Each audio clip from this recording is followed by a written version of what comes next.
Jerry is riding around and he can't find his house anywhere.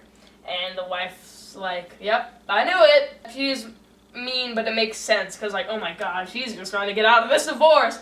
Oh, he's doing some method acting thing. Ugh. He walks up to a house and he thinks he sees Tina, which he explained earlier was the name of his daughter. His wife's name is Marion also. And he's like, Tina, turns around, it's not her. Whoa! Let's have a Tina screaming interlude. Wow! Mommy, mommy! And then he runs away and he's like, oh. That was awkward. And then he walks out in front of the car, and there was a huge missed opportunity for her. She could have gone, wow! And she could have driven into his knees. And he maybe decided not to. And maybe a glass could have broken. Yeah, it could have broke the windshield with his head. So much opportunity. And then his head could have been broken with the windshield. That would have probably been a lock for best glass breaking. So then they drive away. And then it's a weirdest scene where the little girl is going, that's the one, mommy, that's the one. Except her mouth isn't moving. It's clearly an overdub. She's going, that's the one, that's the one. She's doing some ventriloquism act. It's her hidden talent. So then then he's at the real house, and he's like, I don't know what this place is. And she goes in, and she says she wants her money.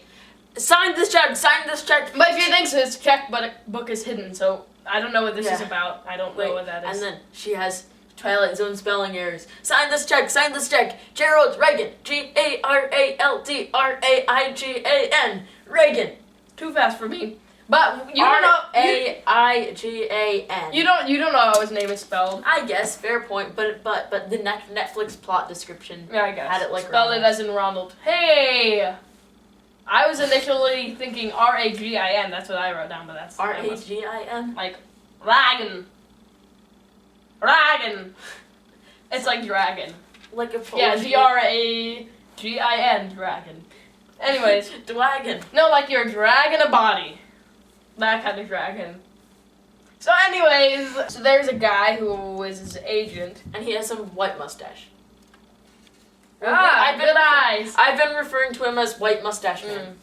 I think, I don't think the main actor is that great. But, I mean, he does some good screaming. But I think the guy who plays the agent is really good. Okay. The agent says he's going to have to drop him if there's another incident. So, like, he's been having more, like mental problems, like, increasing in intensity. And so she's yelling, and he wants the number of the Davis Morton Company. He's calling the phone, and he's like, I work there! What do you mean it doesn't exist? We have a fade. And then Arthur's waking up, and his agent is sitting there, and Arthur's just like, you don't believe me, do you? And the agent's like, well, I believe you're overworked. You need help. And he shows him the shooting script of The Private Life of Arthur Curtis. And then he reads out, Arthur Curtis, 36. Take it up from there.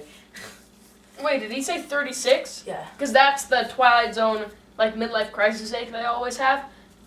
Like, walking distance guy. Yeah, he was 36. Harrington was 36. Really? The guy in What You Need, Fred Renard, was 36. And the guy in This is 36. Yeah, good stuff. There are also 36 number of episodes in a season. Whoa, you're right! In the first season. And the fifth. But other than that. 36 is 6 times 6. Alright, quit while you're ahead. And then Jerry's like, I can't take it, stop it.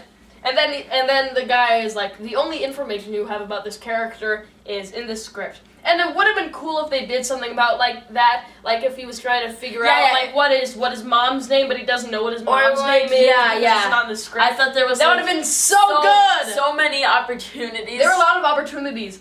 This episode missed a lot. Like driving into his knees. I don't know about that, but it would be cool if he's like, what the heck is my mother's name? Oh, it would have been sweet. They didn't do it. And maybe he could have broken some glass too. Of course.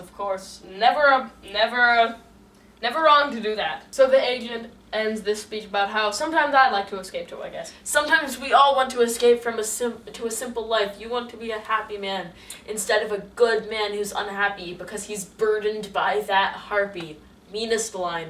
So, and he ends the speech by saying that, I forgot to tell you, studio's canceling production, so now you're unemployed. And so he goes, Arthur Curtis is dead, which is what we thought would be a good stinger for the commercial. But it's a little late in the episode.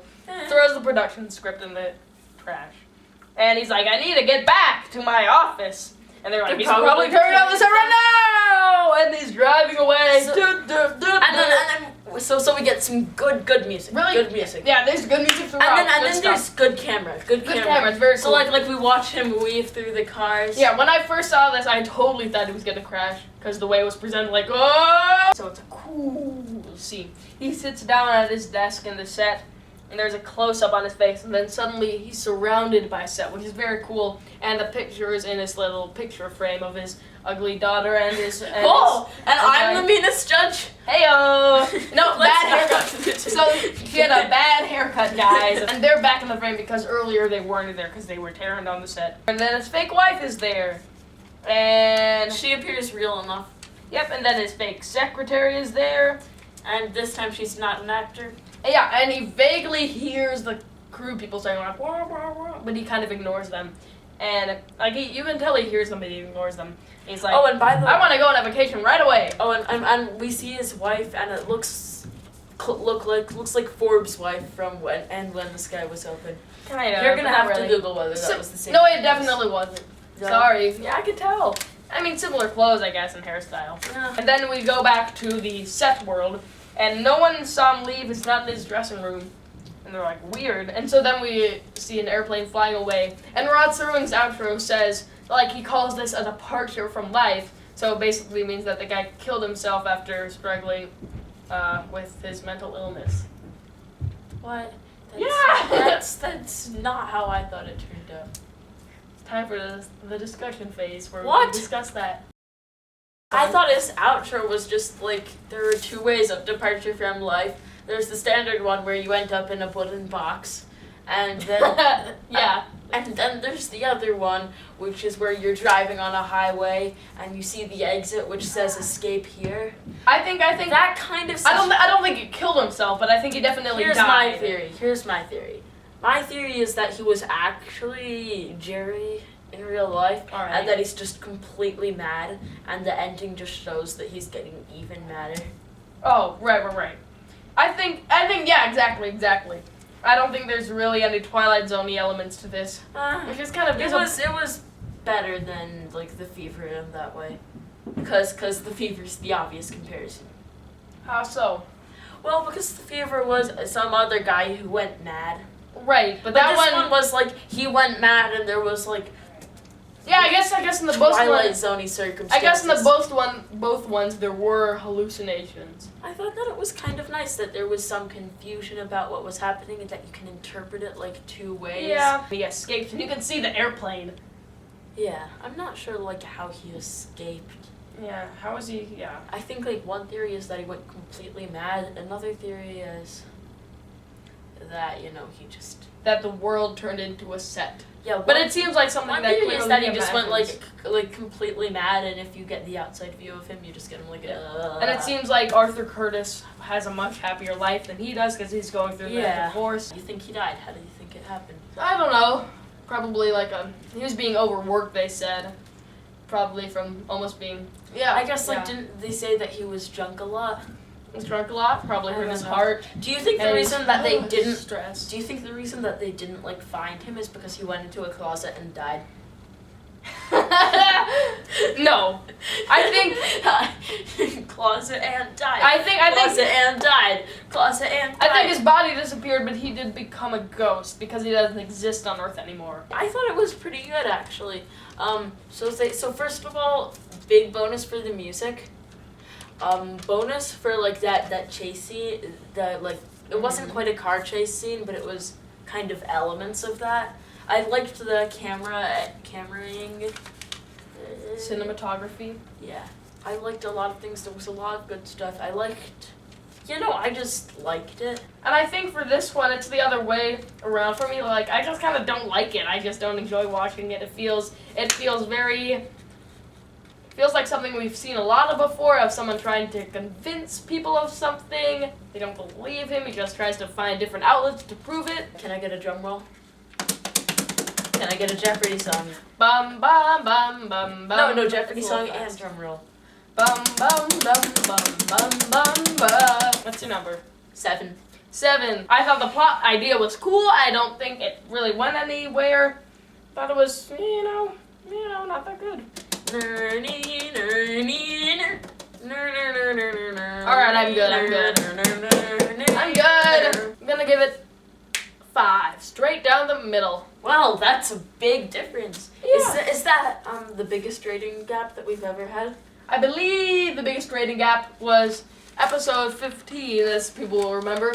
I found Arrow into the air. I gave the episode an 8, and Calvin gave it a 5. Wait, on Mirror Image, didn't Calvin give it like a 9.5? Oh, good point. And I gave it like a 6. We'll edit in. We'll find out. We'll edit in what the biggest gap was.